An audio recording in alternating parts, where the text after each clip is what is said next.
सिद्धेभ्यः।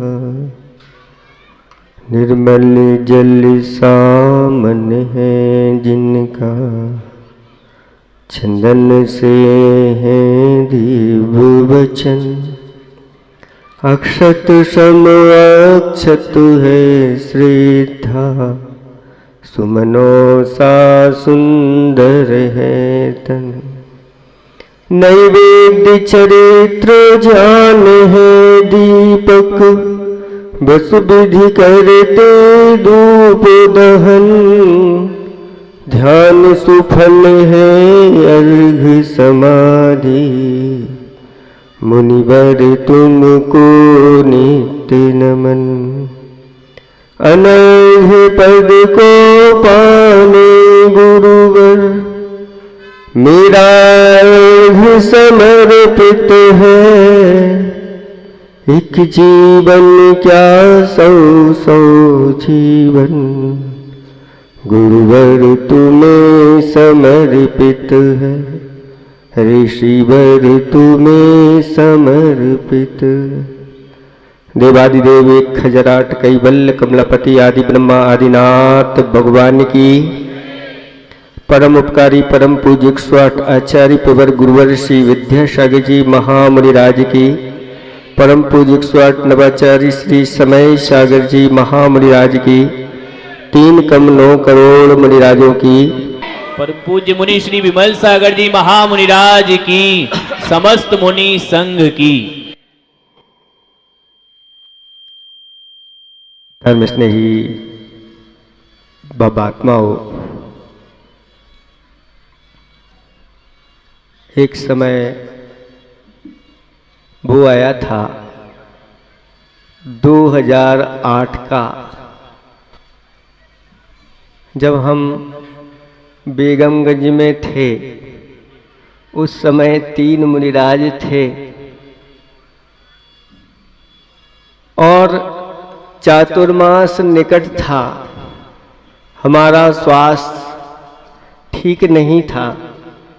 वैयावृत्ति के लिए 2 महाराज लगे हुए थे, लेकिन गुरुदेव की असीम कृपा हुई कि उन्होंने 4 महाराजों को और भेज दिया, बड़े बड़े महाराजों को। उस समय हम लोग 7 हो गए थे और वह सप्त ऋषि राजों का चातुर्मास हुआ था। बहुत तीव्र पुण्य होता है जब ऐसे सुयोग मिलते हैं।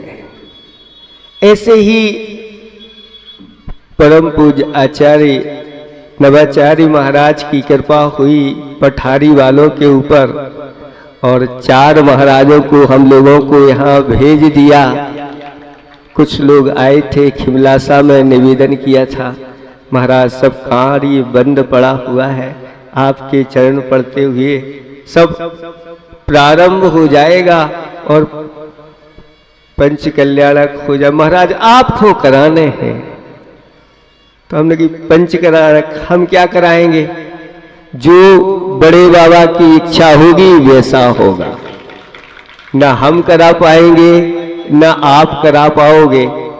जो बड़े बाबा चाहेंगे वैसा होगा। और यहाँ आ गए। यहाँ की स्थिति तो महाराज ने रख ही दी कि कैसी थी, लेकिन धीरे धीरे सबकी एकता बन गई और एक ताजगी आ गई। और सतना जाकर के इन लोगों ने वहाँ जाकर के निवेदन किया और साथ साथ में ये भावना भी रख दी कि जिनका पूर्व में चातुर्मास हुआ था, सब लोगों की भावना उनसे जुड़ी हुई है, तो उनका भी हम लोग सानिध्य चाहते। और हमारे पास भी ये तरह तरह की भावना लेकर के आ रहे थे कि महाराज 3 महाराज और आ जाए। महाराज कहने में तो इन लोगों को संकोच हो रहा था कि महाराज कुछ नाराज ना हो जाए। हमने कहा चिंता मत करो, तुम आप लोग चाहोगे सब होगा, बस एक बार गुरुओं को समर्पित हो जाओ। और जब कह ही दिया था, बीच में ऐसा लग रहा था कि नहीं महाराज अब नहीं आ रहे, तो ये पठारी वाले जब महाराज के पास निवेदन करने गए थे, उसी समय हमने यहाँ से खबर भेज दी थी कि महाराज आपको पठारी, आपकी पठारी में आपको आना है। ये पठारी हमारी नहीं, अब महाराज की, क्योंकि जिनका चातुर्मास हो जाता है तो फिर वो वहां के महाराज हो जाते। और ये भी कह दिया था कि महाराज अनुकूलता देख करके आप अनुकूलता बना लेना।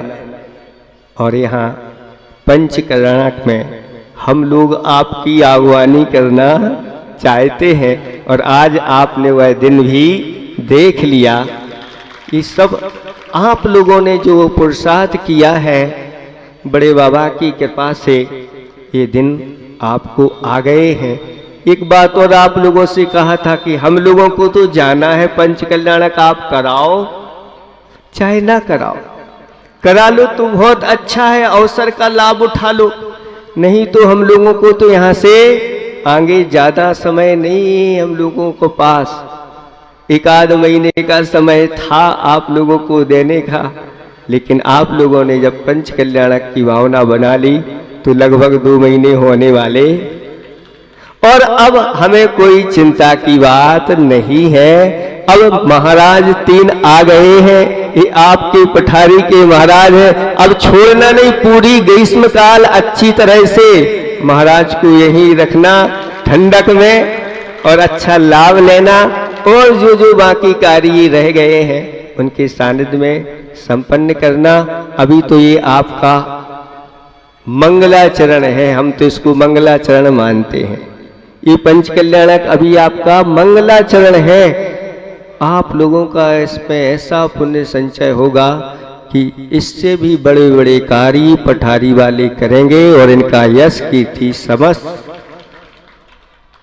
विश्व में फैलेगी, फैल रही है धीरे धीरे। समय बहुत हो गया है, आप लोग अच्छी एकता बना करके, 3 लोक के नाथ का ये कार्य है, किसी का व्यक्तिगत कार्य नहीं, और सभी लोग भगवान के सेवक बनकर के अगर ये कार्य करेंगे वास्तव में एक दिन स्वामी बनेंगे, इसमें किसी प्रकार का संशय नहीं करना। लेकिन जो स्वामी बनकर के करता है बड़ों के सामने आकर के, तो कहते हैं कि लघुता से प्रभुता मिले, प्रभुता से प्रभु दूर, लघुता से प्रभुता मिले और प्रभुता से प्रभु दूर। चीटी ले शक्कर चढ़ी, हाथी के सिर धूल। चीटी लेकर तो पहाड़ पर चढ़ जाती है, लेकिन हाथी पहाड़ पे चढ़ाओ, हाथी के सिर धूल होती है। इसलिए सब आप लोग जितने अंदर की कसाएं मंद करके, लघुता प्रकट करके देव शास्त्र गुरु के लिए समर्पित होकर के करोगे, आपका ये पुण्य, ऐसा पुण्य साथी सह पुण्य संचय होगा, और वह साथी सह पुण्य आपके लिए एक दिन आपके स्वयं के पंचकल्याणक करा करके ही समाप्त होगा। इतना ही हम पर्याप्त समझते हैं। और आज बहुत आनंद की अनुभूति हो रही है कि महाराज लोग ऐसे कठिन स्थिति में भी बहुत जल्दी चल करके आपकी पठारी नगर में आ गए हैं। अब महाराज से भी हमें यही कहना है कि महाराज अब 2 महीने से लगभग हम लोग पुरुषार्थ कर रहे हैं, अब हम लोग आराम करेंगे, बाकी सब काम आपको हम सौंपते हैं। अब पूरी बागडोर पठारी के महाराज को सौंपते हैं, और अब इन्हीं के अनुसार आप लोग ये कार्य करना, इतना ही हम पर्याप्त समझते हैं। अहिंसा परमो धर्म की ये सब चीजें तभी होती हैं जब हम अच्छी तरह से एकता का परिचय देते हुए इन सब कार्यों को करें। ये आज आपके सामने ध्वजारोहण हुआ। ये ध्वजा के नीचे आकर के सभी पूरी समाज एकत्रित हो जाती है। वह एकता का प्रतीक है। इसमें तीन चीजें रहती हैं। एक नीचे आधार स्तंभ है और एक स्तंभ खड़ा हुआ है और उसमें एक ध्वजा लगी हुई है। आधार स्तंभ जो है, आधार सम्यक दर्शन का प्रतीक माना जाता है और ये डंडा स्तंभ सम्यक ज्ञान का प्रतीक है और ध्वजा लहराती हुई चारित्र का प्रतीक है। सम्यक दर्शन, सम्यक ज्ञान और सम्यक चारित्र का प्रतीक यह ध्वजा होती है। और ये आज आपने यहाँ ध्वजा स्थापित करके उसको फहरा दिया है, यानी धर्म देवता को स्थापित कर दिया है। 9 देवताओं में एक धर्म देवता यहाँ पर जिस उद्देश्य को लेकर के अनुष्ठान किया जा रहा है, वह उद्देश्य है पाषाण से परमात्मा की यात्रा का। अभी यहाँ पर होनहार भगवान आ गए हैं। जो 5-6 दिन हैं, इन 5-6 दिनों में उनके 5 ऐसे महाकल्याणक मनाए जाएंगे। इनको महामहोत्सव का रूप दिया है। उनके तो कल्याणक होंगे ही, लेकिन उनके साथ साथ भव्य जीवों का भी कल्याण होता है। सभी लोग अपने पापों को इस महोत्सव के माध्यम से धोते हैं और महापुण्य का संचय करते हैं। और यह ऐसा अनुष्ठान है कि जिसके माध्यम से 700 पुण्य का संचय होता है। 700 पुण्य वह कहलाता है जो संसार के सर्वश्रेष्ठ सुखों को प्राप्त करा करके फिर उसके पंच कल्याणक स्वयं के जीव के हो जाते हैं। ऐसा 700 पुण्य कराने वाला यह अनुष्ठान है। इस अनुष्ठान को आप लोग सभी प्रकार की शुद्धियों के साथ करना। द्रव्य की शुद्धि, जो भी इस अनुष्ठान में द्रव्य लगता है वह द्रव्य शुद्ध होना चाहिए। चाहे आपके कपड़े हो, चाहे आपकी पूजा की सामग्री हो, और भी जो भी वस्तुएं हैं उनकी शुद्धता। क्षेत्र की शुद्धि होना चाहिए। जिस क्षेत्र पर आप अनुष्ठान कर रहे हैं वहां पर किसी प्रकार से अपवित्र वस्तुओं को प्रवेश मत होने देना। काल की शुद्धि का अर्थ होता है सारे काम समय पे करना, क्योंकि अगर सारे कार्य समय पे करेंगे तो सब अनुष्ठान अपने आप सफल होते चले जाते हैं। और अगर आपने कार्यों का समय का उल्लंघन किया तो फिर अनेक प्रकार की मन में भी विसंगतियां फैलने लगती हैं। तो द्रव्य शुद्धि, क्षेत्र शुद्धि, काल शुद्धि, आसन शुद्धि। आप लोग अपने आसन यानी बैठने को शुद्ध बनाना। देव शास्त्र गुरु के सामने पैरों को फैला के नहीं बैठना, आगे घुटने करके आदि नहीं बैठना। जैसी व्यवस्था बैठने की बताई है विनय के साथ उसको करना।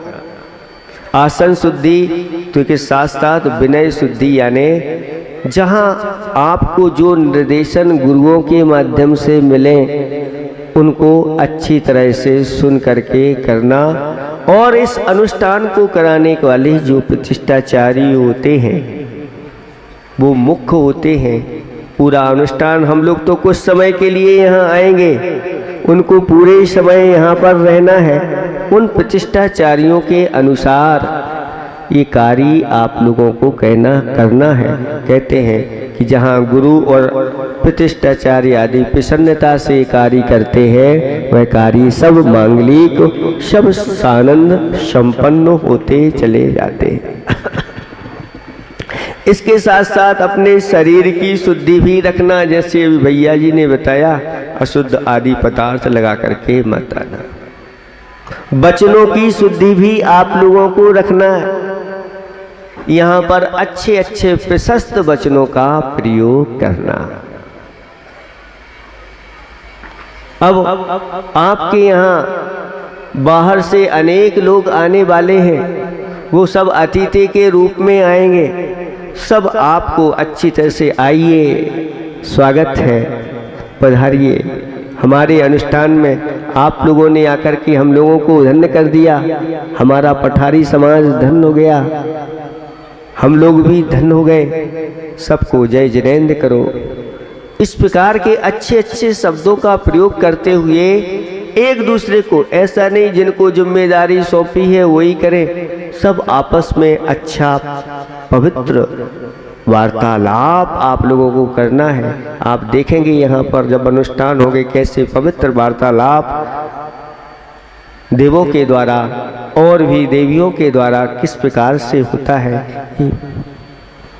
मन शुद्धि के साथ आप लोगों को ये कार्य करना है। सब शुद्धियों के साथ अगर आपका यह अनुष्ठान होगा तो आपको सफल, ऐसा नहीं अब तो छोड़ दिया हमने, हमारे जो कुछ हैं बड़े बाबा करेंगे, महाराज हैं, अब यही करेंगे यही करेंगे, हमें तो जो करना है सो हम करेंगे। ऐसा नहीं करना, क्योंकि पहले आप लोगों ने किया नहीं है, ऐसा अनुभव नहीं है।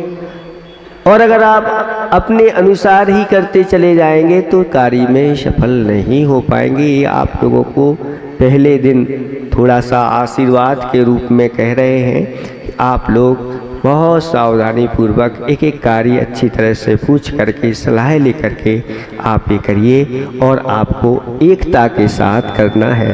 ये धर्म ध्वजा जैसे मोक्ष की प्राप्ति सम्यक दर्शन, सम्यक ज्ञान और सम्यक चारित्र की एकता से होती है, ऐसे ही जहाँ एकता जाग जाती है वहाँ एक ताजगी आती है और सारे कार्य सफल होते चले जाते हैं। इन एकता के साथ आप लोगों को करना है, अपनी मुट्ठी आप लोगों को बांध के रखना है और इस अनुष्ठान में अपने दोनों हाथ अच्छी तरह से खोलना है, यानी दान देकर के इस अनुष्ठान को एक ऊंचाइयों को प्रदान करना है।